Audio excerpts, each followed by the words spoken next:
for the party. Trust me, we're just getting started. The sound, the vibe, I feel so alive. You're only here for the party. I might just get what I wanted. The sound, the vibe, I feel so alive. I feel so alive. I feel so alive. Trust me, we're just getting started. Big bass, that's where the heart is. Good morning, evening, afternoon, wherever you may be, and welcome to yet another episode of What Do It Do? This time I will be covering one of the decks that came out in the most recent set, Blangdmire Nexus. Now, I know it's been a while. I had a tournament I was going to, I may make a video on, and I also had to prepare for some other stuff as well. But we're back, we're here, and we're going to get right into this next episode. Alright, so once again, this is What Do It Do. This is where we go over the different decks in the current standard edition of Cardfight Vanguard. Some of the decks that are probably really strong, you may see a lot going into either Summerfest or once the actual regionals start back up, going into regionals as well. Maybe even just a Vanguard Day at your locals and other things like that. But as per usual, we will start with the ride line. So the first card that I will introduce is going to be the Grade 0. Cavity Malignant. I think I pronounced that right. It is just a standard Grade 0, right? You play it. If you went second, when you ride over it, you draw. Now the Grade 1, when the effects start kicking in, we start with Hollow Raptor. So this is when your Grade 2 will ride over. You reveal the top 3 cards. Any cards that are Grade 1 or higher, you place them into your soul. Anything else, Grade 0, goes into the bottom of your deck in whatever order you choose. Now, if you do add 2 or more cards to your soul, you do get to draw. And then we have Violet Fang, or Vacant Fang, sorry. The Grade 2, similar situation. When the Grade 3 rides over, you reveal top 3 cards and add any cards with Grade 1 or higher into the soul. The rest go to the bottom of the deck. This time you shuffle the deck. Now, if you did add 2 or more cards, you do get to draw. Right now for your Grade 3. So most Blangdmire Nexus builds will run vanilla Blangdmire in the right line, because you do need one in the soul for the divine skill to be able to work. So now the skills will activate only on attack as well.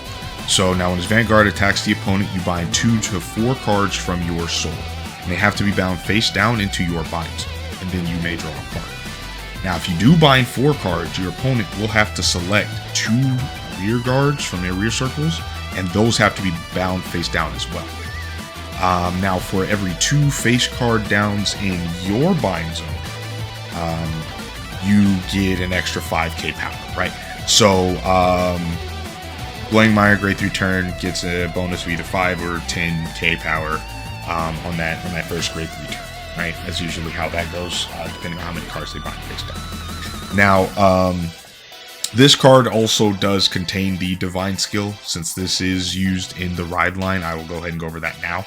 So the Divine Skill is if there are 8 or more cards in your bind zone, Blangdmire gets +1 critical until the end, and then until the end of the next turn, the opponent's Vanguard loses all skills and name. So they cannot call any Sentinels or, they cannot call any Sentinels from hand until the end of the turn. It does negate triple drives. So on the opponent's following turn, if they had a triple drive skill, it just goes down to standard double drive or twin drive. That's the thing. Persona rides. The effect and bonus from those Persona rides are negated. So the extra 10k to the front row and the ability to draw a card will be negated. And like anything that requires the skill to be activated by name will also be negated. An example that I will use, because of the deck I do play, the Seraph deck. So if Blangdmire has 8 cards in bind and decides to activate Divine Skill on this turn, Seraph Snow on Seraph Snow turn, Seraph Snow will lose her name. So any cards that would have to be activated by a card with Seraph in its name being on the field are gone, right? So Security Upgrader is basically ineffective here to search for your grade 4 from your deck, drop, or hand. Now, you can still call over these cards to regain those skills back, but you do need to have that card in hand to be able to get those skills. There are also some cards that are just not affected by this. A couple of notes that I wrote down. So there is Hexorb, Sorceress, Aquamarine. Now, you still get the bonus from the Persona ride because the Aquamarine name versus the Hexorb Sorceress, right? So it just has Hexorb Sorceress in its name. It loses the Aquamarine. So you ride over it with the Hexorb Sorceress, and you now gain access to Persona ride. I do believe there's a similar situation with the Greya. I did have to look into the rules a bit for this to try and make sure I had an understanding. But with the Greya, I believe there's a similar version of that as well, where there's a Greya that has a subtext name, and then you ride over it with a regular grade 3 Greya.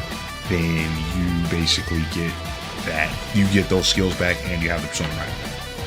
Right? So that should be it. That'll be it for the ride. We are going to now go into the units that you will see in the deck, the most common ones anyway. So the first, we're going to go over the grade 1s.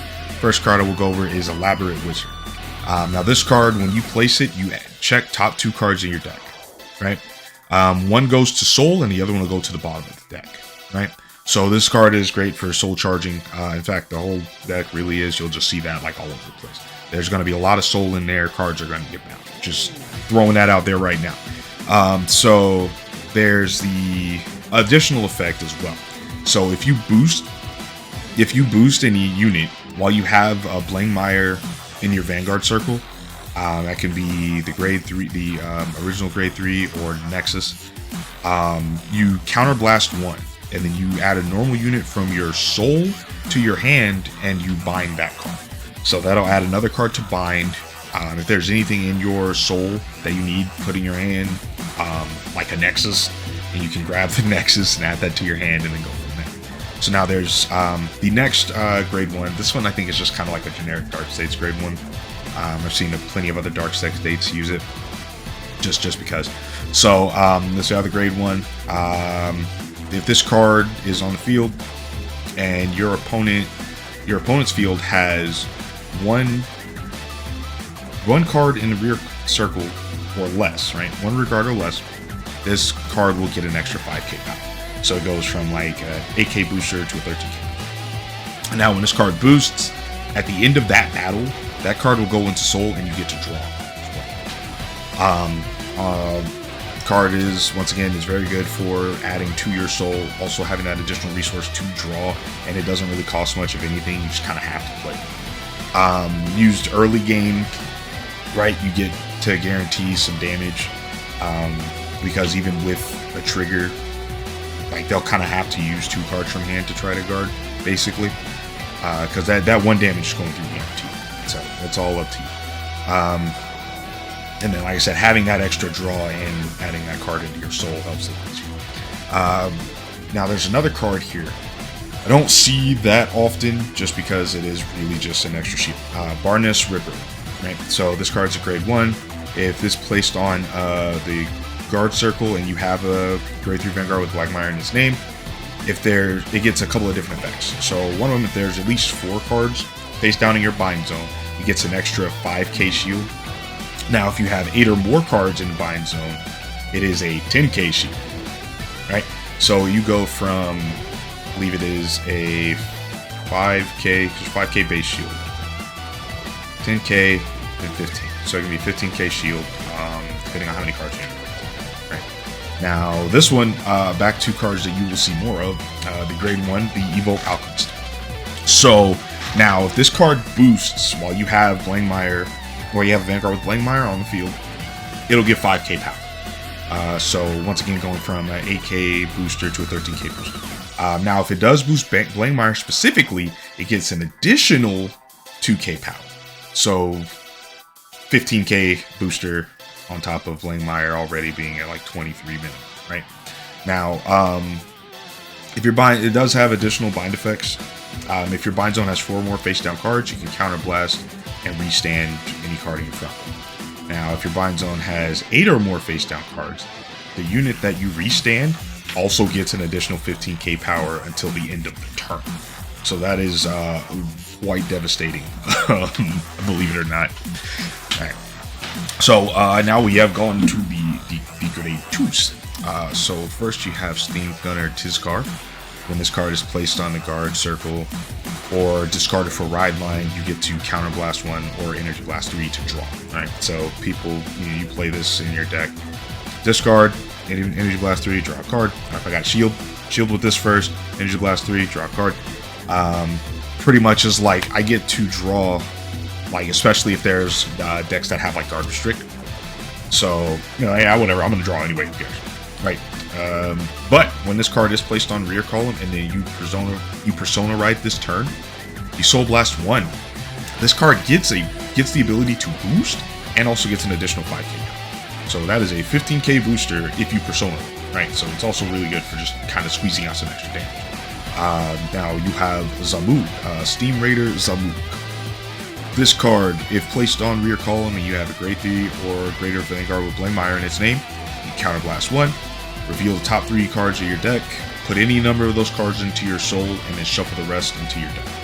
Now if you do add 1 or more cards to your soul, then you can draw a card, right? So that is pretty good. Add things to soul, more things you can bind, draw. It's Counter Blast, right? There's not too many things in this deck that use Counter Blast that often. So Zamoog being able to give you, like, you utilize that resource is pretty effective. Now, it also has an additional effect when this card is attacking. So when this card attacks, and if you have a grade 3 Vanguard with Blangdmire in its name, and this card's critical is 1 or less, then you can Energy Blast 3 and give it an additional 5k power and an additional critical until the end of that. So if you did not trigger check, this card gets an extra critical to the end of the battle. Now, if you did trigger check, if you put a critical on it, it's not going to be able to get that extra critical. Or that extra power. Right? They don't want you to have, like, they didn't want that card to have all that. So I said it was pretty decent. Now, we also have Bedrock Dragon, the other grade 2. When this unit is placed on the rear column outside of the battle phase, right? So you can Soul Charge 1 card and you Counter Blast 1 card. Select a grade 2 or lower card from your soul, and then you call it to rear circle. And if you don't have a Vanguard with Blangdmire in its name, then it has to go back to your soul at the end of the turn. So this can be played at any point, grade 2, turn, and up, right? So you get the Soul Charge. You can Soul Charge with anything else if you do pull anything out, right? Like you can, like, Bedrock Dragon pulls Zamoog out of soul, right? At the end of the turn, Zamoog goes back into soul. But if you're on Blangdmire turn, pull him out, he's there, right? This card also has a bind effect as well. During your turn, this card gets an additional 10k for every 4 cards based down in your bind zone. So at later points in the game, this is a pretty beefy card, already a 40k minimum by itself. That excludes like any boosters and any triggers, right? When I say 40, I mean like 30, right? So first Blangdmire turn, 20. The second Blangdmire turn plus Divine Skill, 30. If you survive, Blangdmire binds another 4 cards, which it can because there's a lot of cards in this deck that'll add to soul. 40. So that's 40k. Really big. Gets bigger once Blangdmire himself swings, and this card is very, very, very effective for this deck. Alrighty, so now there's only a couple of grade 3s that are used in this deck consistently. The first one is going to be Single Strike Shattered Colossus. Now when this unit attacks, if this unit attacks the Vanguard, if your bind zone has 4 or more cards face down, it'll gain an additional 10k power until the end of that battle. And then after that battle, you put that unit into your soul. Now, it also has the additional effect of where if this card is put in your soul, due to this card's ability, if you have a grade 3 or greater Vanguard with Blangdmire in his name, that card can be bound face down into your bind zone, and then you draw a card. So additional draw and additional bind, extra skills, right? And then there's the last one, the one who walks away from 0, Blangdmire Nexus. This unit is also regarded as the faded one of 0 Blangdmire. Right? this is basically the evolved version of Blangdmire, like you've seen from the show. If not, then yeah, basically is the evolved version when you need it. So now the skills for this card: during your turn, if there is a card in the soul with the same name as this unit gets the divine, all of the divine skills, and the front row will get 5k power, right? So now the axe skill can be played at like any point in the turn. You can pay that cost with buying one grade 3 or greater card with Blangdmire and its name from the soul face down. Now you do have to have regular faded 1 of 0 Blangdmire into the soul to activate divine skills. If you do not, it does not have the divine skills. It also doesn't get that power. But you can just also play the cost of normal, which is just bind 4 cards from your soul face down. Opponent selects 2 rear circles, bind them face down as well, and then this unit gets 5k for every 2 face down cards in the bind zone until the end of the turn. You can also choose up to 1 face down card in your bind zone, reveal it, and then if it is a unit grade 3 or lower, then you can call that to rear call. If you did not reveal a card, then you can draw a card. So just extra swings, extra damage. It's pretty funny. I'd like to say that this deck is very control heavy. It can be pretty aggressive depending on how the player wants to use it. But I do have at least a combo I would like to show you. But I am going to transition off into another scene where I am breaking down those combos down for you guys. I feel like the last time I did it, I wasn't able to really get it the way I wanted to on the screen, so it ended up being like edited really small. I'm not sure if a lot of people were able to see that. But I will go into a bit more detail about the combos and such in a few seconds. Thanks to future me. So we will move past that on over. Hey everyone. Alright, so it is me, Future Leo, coming to you with explanation on the combo for turn 4 Nexus. So here we are, just basically going to jump into it. There are a couple of cards in here as well that I forgot to list in my initial scavenging of the deck, because trying to find stuff pretty early was a little difficult, considering the deck was still in chapel. For Nexus anyway. But you know, here we are, got some more stuff, and pretty much I'll just go over those 2-3 cards as we go through it. At least 2 of them just look kind of like a nice little tech, but the last one, probably going to run that over Barnes River that I explained earlier in the video. But we'll get right into this. So here we are on turn 4. We will, on ride phase, Persona Ride. Okay. So Persona Ride, obviously you get to draw a card. You go to your main phase. Then we will activate the set order here, Game of the Underworld, or Game of Underworld, right? So, news to me, I didn't know we had this, but at the beginning of your battle phase, you can choose one of your back row rear guards, and it'll get boosted until the end of the turn. This will probably be completely and utterly horrifying having to deal with this, because this just means really big numbers. And as you can see, we have an Evoker Alchemist here. One in hand, Zamoog, and another Vaderok in hand. So this is going to be a pretty fun time. So yeah, activate the skill, or activate the set order, right? So next we're going to so you check the bind. We have six cards in bind. So go ahead and move the Vaderok Dragon down. Call this a move in the column above it. Skill is a move. You count it lost 1. You reveal the top 3 cards, right, as explained earlier in the video. Put any number into soul, draw a card. If you put 2 or more. So in this case, Elaborate Wizard and the PG are going into the soul. The trigger goes back to the bottom of the deck. We shuffle and draw a card because we put 2 down. And then call it Vaderok.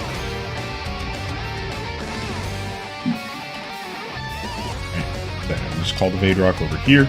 Activate skill of Vaderok. Actually, no, I'm sorry. This is Blangdmire skill. Bind 4, 2, 3, and 4. Okay, so these 4 are going to go face down into the bind zone. Then next we we are going to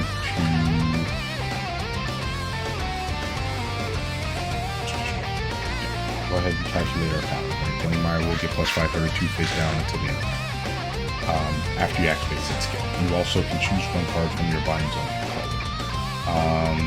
Now there is another card in the bind zone as well that I want to go over, the Crying Crow's Warcry. This one is the grade 2. You probably run this over Barness because it's just better than the grade 1. Right, so you have a grade 3 or greater Vanguard with Blangdmire in its name, and your bind zone has 4 more face down cards. This card gets all the following. So it'll get on rear, this unit cannot be chosen by opponent's card effects. This unit gets boost, and on rear guard, it gets plus 5 power, plus 5 shield. Act while opponent's turn 2. So it doesn't gain the intercept skill. Actually, no, it does. Grade 2 has it. Grade 2s have intercept. So basically, intercepts with 10k shield or 10k shield from hand. But these are all continuous effects. It lasts as long as this card is up, and the power boost is permanent. Right, so here we are going back into, right, so in this case we call the Sagacious Schemer. You use this to search for a game of the underworld. In this case there is one already out here. We already have the set order there. But you just search the deck for another.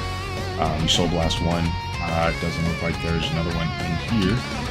So shuffle the deck, and then in this case, just, what are we doing again? Sorry. Brain party. Yeah, we're just going to call the other Evoke Alchemist on there. So, as we go into battle, now we have rather large numbers and additional criticals. So, Zamoog skill activates. You do Energy Blast 3 for this. Gets critical, and then the front row gets plus 5. Vade Rock gets 20, and they both do. For the duration of this battle as well, as there are 9 cards in binds. So then 61, 63, because Evoker gets the additional plus 2 as it's boosting Blangdmire specifically. And then Divine Skill turn as well. Counter Blast and Restand. So restand the Zamoog on the left, it gets an additional 15. Right, Divine Skill. So at this point, PGs are locked out. Your skills are gone. Right, you have to guard with what you can't prevent. And this is why it's like, how do you want to defend against this deck? Alright, so here we go, trigger checks, one of them's a heal trigger. Extra power is going to go to Zamoog. Alright, plus 1. And then Evoke Alchemist again. So 58. And then a casual 80 with 2 crits. Alright, so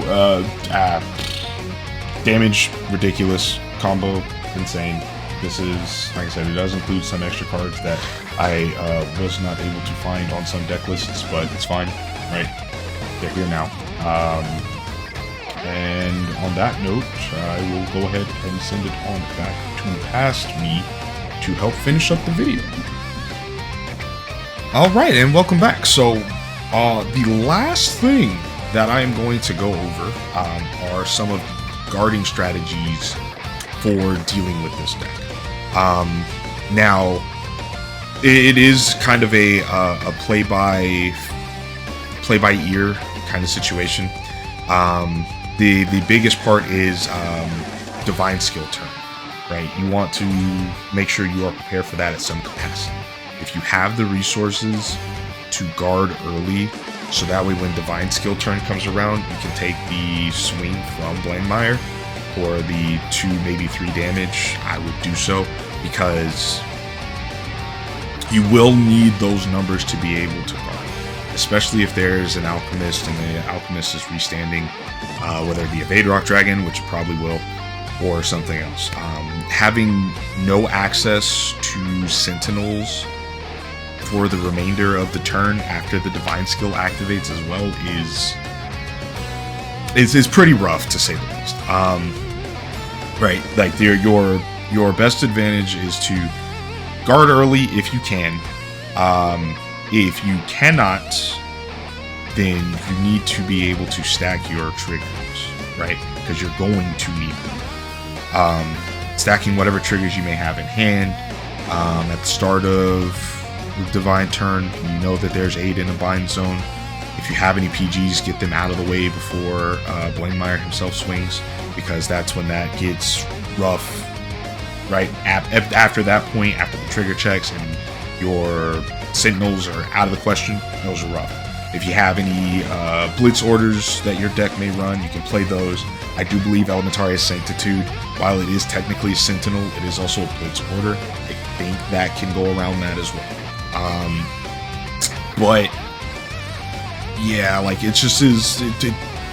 Playing defensive around this deck is going to be difficult, because you know that they're going to have that divine skill ready to go. Now, as far as like any like battle strategies, right, I wouldn't really say that limiting the counterblast is really effective, because the deck just plays from soul for the most part, right? There's a few cards that would need it, and even then they don't have to use these options, like Vaderock Dragon. It doesn't have to counterblast to call a card from soul, but it gets the soul charge, right? The soul charge is in place. The CB1 is an additional effect, and that is for the other cards. Now, like Zamoog, they'll probably counterblast for, because it's additional cards in the soul and the opportunity to draw, right? Tizkar will just be, for the most part, using energy, because a lot of this deck doesn't really use energy that often. So Tizkar would be their like target for using energy. Everything else you can just kind of play. You may see Elaborate Wizard counterblasting in the deck as well, but denying damage isn't the most effective when dealing with this deck. You just kind of like play with what you got. You know the divine skill turn is coming. You can try to rush to maybe remove some resources from them. If you can survive those turns, then that'll make it a little easier for you towards the end. But you know, there is always a chance of them hitting a heal or an over trigger, like just like when they need it the most, right? That can be during their trigger checks or during yours. But all that is pretty much just to summarize. Like, the deck itself is very strong. I know that at the time of this recording, in about 2 days, we'll have another, like a summer conference stream, I believe, where hopefully they announce like the restricted list. I know Blangdmire stuff wouldn't really be on there. It'll probably be just what the JP ban list had, right? So we'll hopefully finally get the global list, and that'll hit some of the other decks. But once those decks get hit, I'm pretty sure we'll be seeing this deck a lot. So yeah, that is it. I've gone over everything that I've needed to. I guess here's where we plug my socials, right? I do post on Twitter. It's not always Vanguard. Sometimes it's fighting game stuff, but I'll leave that somewhere, probably like down here or over here. I'll figure it out. Maybe probably just down here, right? I do also stream on Twitch. I have been trying to get more into streaming Vanguard stuff. I know that's a pretty small community, but I'll do like some games, play with some friends, deck testing, and whenever I'm doing like pack openings or box openings, I'll do those live first, Twitch first, and then bring them over to YouTube. But thank you all for sticking around if you stuck around this far. Not sure exactly what the next deck is I want to cover. I have about 3 options. I am going to pick one to go over, and we'll just go from there. Maybe pick another one out of set 8. Maybe try to prepare for set 9. One of the two, right? Because I know set 9 will be coming later on this month, once again, at the time of recording. And we'll have the hard new stuff and all that. But I guess we just cut it here. Hope you all have a wonderful day. Peace.